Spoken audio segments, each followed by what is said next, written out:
Do you have time for God? I want to share Romans chapter 7 with you. Now, dear brothers and sisters, you who are familiar with the law, don't you know that the law applies only while a person is living? For example, when a woman marries, the law binds her to her husband as long as he is alive. But if he dies, the law of marriage no longer applies to her. So while her husband is alive, she would be committing adultery if she married another man. But if her husband dies, she is free from the law and does not commit adultery when she remarries. So, my dear brothers and sisters, this is the point. You die to the power of the law when you die with Christ. And now you are united with the one who was raised from the dead. As a result, we can produce a harvest of good deeds for God when we were controlled by our old nature. Sinful desires were at work within us, and the law aroused these evil desires that produced a harvest of sinful deeds, resulting in death. But now we have been released from the law, for we died to it and are no longer captive to its power. Well then, I am suggesting that the law of God is sinful? Of course not. In fact, it was the law that showed me my sin. I would have never known that coveting is wrong if the law had not said you must not covet.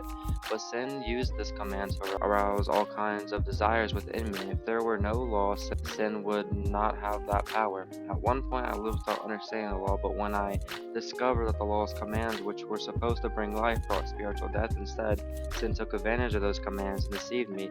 It used the commands to kill me, but still the law itself is holy, and its commands are holy, right, and good. But how can that be? Did the law which is good cause my death? Of course not. Sin used what was good to bring about my condemnation to death, so we can see how terrible sin really is. It uses God's good commands for its own evil purposes. So the trouble is not with the law, for it is spiritual and good. The trouble is with me, for I am all too human, a slave to sin. I don't really understand myself, for I want to do what is right, but I don't do it. Instead, I do what I hate. But if I know what I am doing is wrong, this shows that I agree that the law is good. So I am not the one doing wrong, it is sin living in me that does it. And I know that nothing good lives in me, that is in my sinful nature. I want to do what is right, but I can't. I want to do what is good, but I don't. I don't want to do what is wrong, but I do it anyway. But if I do what I don't want to do, I am not really the one doing it. It is the sin living in me that does it. I have discovered the principle of life, that when I want to do what is right, I inevitably do what is wrong.